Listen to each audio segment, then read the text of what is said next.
Hello, ladies and gentle beings, and welcome to another exciting edition of Let's Play Perfect Dark. I am Gamma, and it's time to get on to the next mission. As you can see, in this one, Postman Butters has actually defeated me in terms of the high scores. So, like, whatever. We're done with dataDyne Central for forever. We'll never ever see it again. Not in a million years plus 2. So, now we have got to do the next mission, the Carrington Villa. Apparently some bad shit is going down, because we have to A, save the negotiator, 2, eliminate the rooftop snipers, 3, activate the wind generators, and 4, rescue Carrington. What's going on? Fun fact, you can actually read an actual detailed background of the missions here. I haven't really been showing them off just because it's pretty self-explanatory once you actually get into the missions, and whatever, I can explain things in context, so it's whatever. Anywho, let's go. Agent Dark, mission log 1846 hours. Last night we got a call from Cassandra DeVries. A dataDyne team have taken Daniel Carrington hostage at his private villa on the coast, and they say they will spare his life in exchange for the AI. Unfortunately, we don't have it. Daniel and Dr. Carroll were at the villa to discuss matters of mutual interest. It looks like Daniel found a way to hide Dr. Carroll inside the villa when the dataDyne hit squad arrived. Hopefully, our phony negotiator ploy will give me a chance to surprise the dataDyne squad. This time, it's not just my life on the line. Oh, shit. Well, things aren't looking very good. So yeah, as Ms. Dark had so eloquently explained, they took Dr. Carroll back. Got to be quick. And... We're a negotiator. Oh, well, hang on a second. First, we really gotta save this hostage negotiator. Beer. Talk about not being able to negotiate your way out of things. I'm a better negotiator than you, because I have bullets! Alright, so... as I was gonna say earlier, so basically what happened, for those who weren't paying attention at home, we got Dr. Carroll back. Dr. Carroll turned out to be some kind of a sentient AI, an artificial intelligence, or a sapient as they like to call it, and he obviously knew that something was up with dataDyne, which is why he wanted out, and which is why people wanted him to be taken out. That's why they wanted to put him through mind conditioning. Really, what they meant to say was they were going to reprogram him, but obviously he didn't want word of what he was getting out, which is why he was so cryptic. Makes perfect sense. By the way, this dude is prone. Now he's dead. So yeah, now they went So he got into talks with Daniel Carrington, the founder, proprietor, and leader of the Carrington Institute, to discuss matters of mutual interest, because I guess Carrington is also very aware of what dataDyne is up to, and so Dr. Carroll provided some good insight. But unfortunately, dataDyne obviously does not want any of that going on, so they sent a hit team to his private villa in order to get the AI back and possibly even silence Carrington, depending on how bad it goes. My question in this entire thing is why the fuck would they ever want to go to Carrington's private villa when he has an institution building with armed guards in it? Armed guards, special field agents trained in infiltration and espionage, an actual, like, automated defense system, albeit a rather shitty one. Oh, the dude fell over. I didn't pay attention to that. I got too busy ranting. Yeah, he can fall over and it's funny. But yeah, this seems like the worst place ever to conduct business at, because Dr. Carroll's a high-priority target, dataDyne wants him, so of course they're going to attack him where he lives, so why not be in a place that's a bit more fortified? Fuck, people in this game are stupid. But whatever, it's still fun. And I guess if it wasn't for this, we wouldn't get this nifty-ass mission. This is a cool mission. This is actually an example of a mission that's incredibly different if you actually play it on Perfect Agent. In Perfect Agent, you actually start off on the docks as the negotiator, making her little thing about the phony negotiator ploy make a little bit more sense. Anywho, let's talk about some of the weapons, because we have a new one. This is a sniper rifle, as you've probably noticed. It is actually more so a glorified Falcon 2 than an actual sniper rifle. It's got the same... Well, okay, it doesn't have the same firing rate as the Falcon 2, but it still fires pretty fast, and it's surprisingly effective at point-blank range, which is not something that one would expect from a sniper rifle. It has a very powerful scope that you can actually adjust, which is cool, and its secondary firing mode basically makes it so that you crouch. Well, actually, in the original N64 version, it makes you crouch. In this version, it actually doesn't do anything. It is quite literally a one of the only single-mode weapons in the entire game. Okay, now, I know that there's some stuff hidden around here somewhere. Like in this particular area of the level. I just have to remember where it is. I want to say it's in one of these crates. Ah, here it is. This is another weapon that you don't normally have access to. I'm not exactly sure why it's here, but it is a pretty decent weapon. This is called the Devastator. It's a grenade launcher, and it shoots grenades. Grenades that explode on impact once they hit the ground. They can bounce off the wall, but they will explode once they hit the ground. Unless you have their secondary firing mode turned on, in which it will actually cling to a wall for a short couple of seconds before dropping to the floor, kind of acting as almost a sort of timed mine that fucks with people. I'll try to show that off in a little bit. Right now, we gotta go and take out some rooftop snipers, because they are going to try to put bullets at us, bullets in us, from a million miles away. And we, as a agent of the Carrington Institute who is trying to save our leader and mentor, cannot have that. So we are going to end this son of a bitch's life right here. Boop! And then we are going to venture forth into the villa proper once we have accounted for the few straggling snipeties that I'm sure are lurking about. And this guy. We're gonna kill him too. That's right, you are dying. In fact, you are now dead. You have died. Hi! Hi! I don't like you. Ow. Being sniped upon and fired upon, both at the same time, it is not fun. Boop! Fortunately, the snipers are programmed with, like, 1 hit point, so no matter what you hit them with, they will die or lose their balance and fall and then die. So you don't really have to stress over actually using the sniper rifle. The CMP is just as effective for the most part, again, because they basically don't have a health bar. They don't have, like, a health value above 1. So yeah, everything will insta-kill them. I have a bit of a bad habit of getting lost in this place. It probably sounds terrible, but I do. Also, this thing is completely useless in regular agent mode.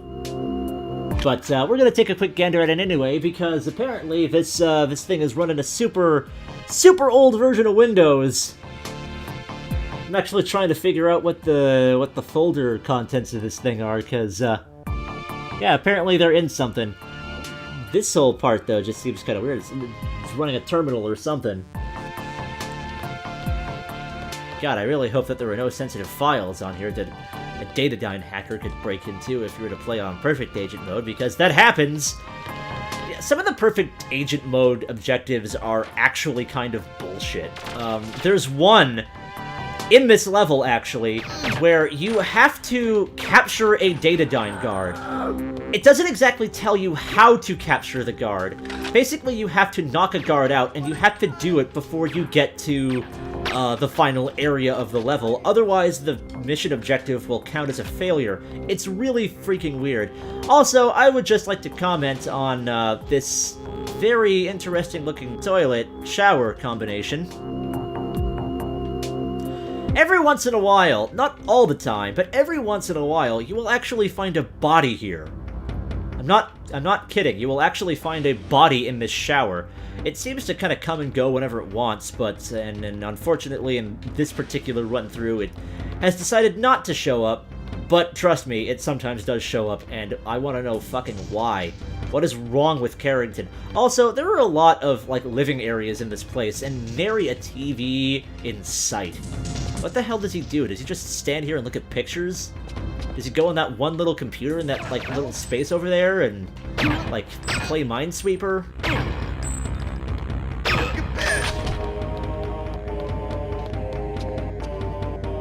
Okay, this is what I mean by getting lost. I keep forgetting that, the next area that I'm supposed to go to is, through a door. Oh, that's another thing, too.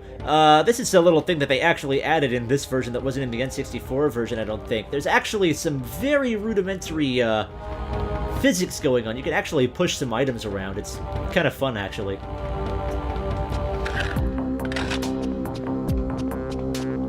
I know I said this before, but the music in this game is awesome. Those are some seriously tinted windows. Seriously tinted, unbreakable windows. Holy crap. Alright. Where am I going? There we go. Nope, that's back to the weird shower. I always get lost here. Every time I play this level, I always get turned around at some point during the playthrough. It's a little annoying, and I apologize profusely for it. Oh, here we go. We got a microwave. This is a kitchen. We got a microwave. We got a stove. I'm going to imagine it's a gas stove, although I could be wrong. And we've got... I'm actually not sure what this is. This looks like an oven with a coffee maker in it. Is that what it is? Or does it just house the coffee maker? It looks like a second oven! And... we got this thing. I think that might be the dishwasher. I could be wrong. For all I know, that could be the dishwasher. It's hard to tell with these old, updated graphics. No, that's gotta be the oven. So what the hell is this thing? I guess we'll never know. Anywho, moving on. Get her. No! Get you! Get dead! I am no-scoping you, bitches! That's right! 360 no-scope action! Only in perfect dark! Call of Duty be damned! Over my ass! I'm going to come. No, you're actually going to hell. So are you. Fuck you. Why? Me. Because... same reason why these guys are gonna die. You suck. Okay, that glass won't break. Fuck you. Just putting a damper on my good time. That's what you're doing. You're still glass. Fuck. I just want to kill them. Is that so wrong? Is that so wrong? Whatever, I'm just gonna go downstairs then. Fuck you. Target sighted. At least I'm getting CMP ammo up the wazoo.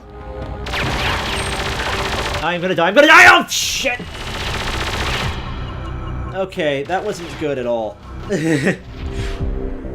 Let's try that again, shall we?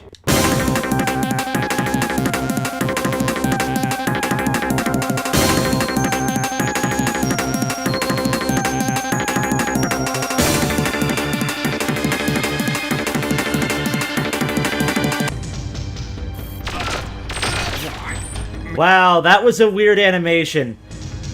So, yeah, now we're down here at the wind generator, and I'm very close to dying, so I'm probably gonna die. But that's okay, because we've got this wind generator to activate, and we should do that before we bite the dust, because we gotta save our Daniel, man! Ah! Whoa! Gotta save the Daniel! We gotta save the Carrington! Whoa! You almost totally escaped my notice there. So, let's go and turn on these little panel imajigs here. They're both on, so now we can go to the other place over here. Just follow the wires. And then we can turn on the generator proper. I think here's a good time to actually demonstrate what this here Devastator does, because, like I said, I'm starting to run low on health, and actually being able to kill people effectively with explosions actually sounds pretty good right about now. So what we're gonna do is go the other way, because that is totally not the right way. And then we're gonna venture over here, and then... Come on, then. Here's where they must be holding Daniel. Get her. Eat explosion!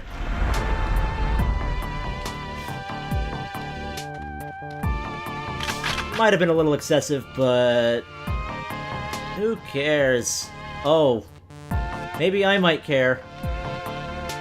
That guy is stuck.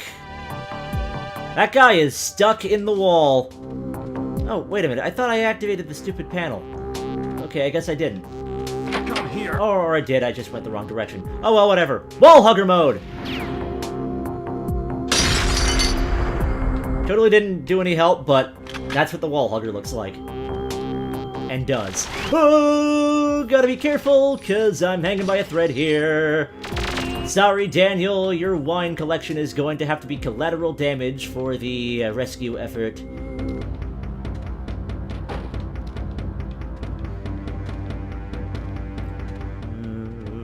Sneaking, sneaking, sneaking, sneaking, sneaking, sneaking, sneaking, sneaking!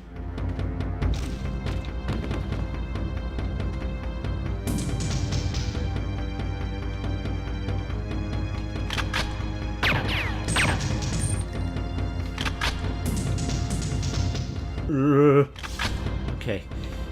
Where are you? There you are! Oh, okay. This is stressful. This is the kind of stress and excitement that you get from games that don't use regenerating health, kids. It makes... Oh! I say as I die! Oh, that was painful. Oh.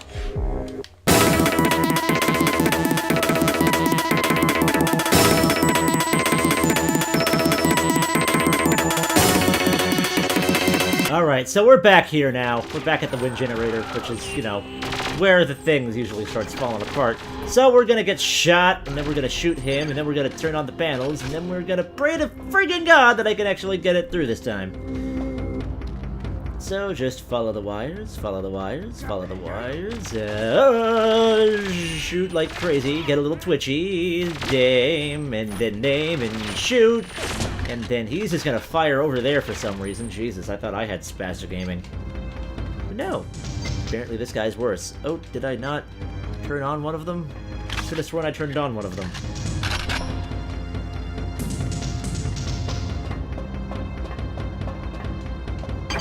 Right, you're on. Jesus. I did not on them. Oh, power systems have been deactivated. Shit!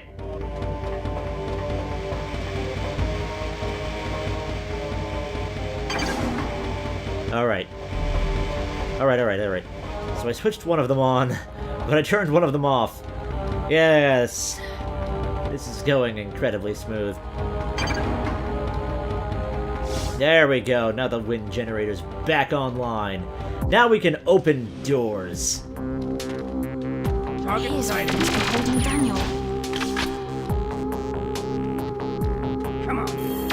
Take that, you! This is usually where you would capture the guard. Come on, perfect agent. There's someone. Take that!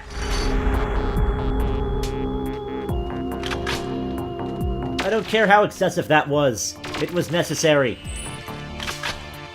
always necessary when dealing with these crazy dataDynites. With their data dynasty! Say, someone hit her. There, you hit me! And if one more person hits me, I'm done. I'm toast! Holy shit! Oh, that made me jump a little bit. Like I said, it's this kind of excitement that you get from a game that doesn't have a rebounding health system.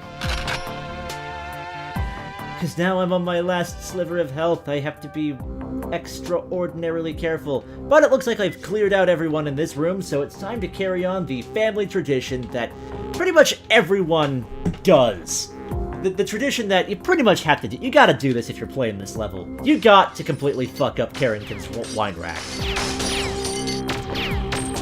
It's like an unwritten law.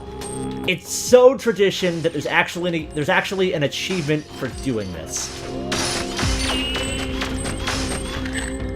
Don't believe me? Hang on a second. Let me show you. Let me show you the achievements for Perfect Dark. See, we got most of these achievements, and here you go! Act your age, Joanna. Destroy Carrington's wine collection. So we're gonna do it! We're gonna do it. We're gonna piss him off. We're gonna add insult to injury to his bad day. First he got kidnapped, and now his wine collection is completely non-existent. I mean, it technically is existent, but it's just kind of spilt all over the shelves and all over the floor, and it's pretty much in a non-drinkable state unless a dog shows up, in which case the dog will become totally schmammered, and everyone will either laugh or be incredibly worried, or both.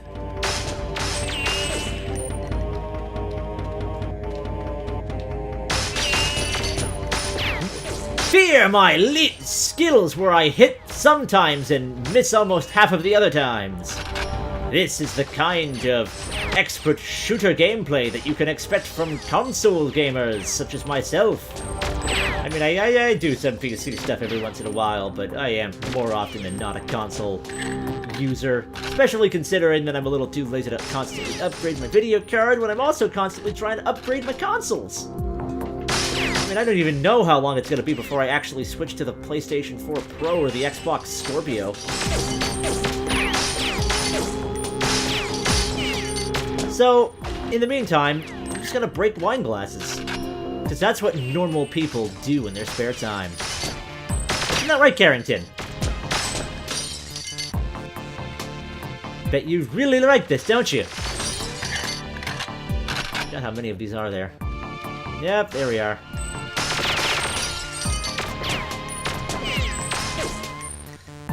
Alrighty. Almost done here. You okay over there, Mr. C? You okay over there? Ah, he's not saying it. I'm missing one. I'm missing some! Why am I missing some? Is it because... Oh, I see it. Act your age, Joanna. There we go. There we go. An unnecessary 2 minutes into the video, but yeah, again, it's one of those things where if you can help it, you gotta do it. So let's stop lollygagging around and let's actually save our boss, why don't we? Sir, are you injured? No, Joanna, I'm okay. But those dataDyne thugs made me tell them where I'd hidden Dr. Carroll. Only I'd held out for a few minutes more. It's not your fault, sir. I should have been quicker. Don't blame yourself, Joanna. Dr. Carroll told me that he expected this to happen. Actually, when they recaptured him, the dataDyne team got overconfident and let slip a few facts when they thought I was unconscious. They mentioned a meeting in the G5 building in Chicago, Illinois tonight. I want you to be there. That doesn't leave you a lot of time to get ready. That won't be a problem, sir.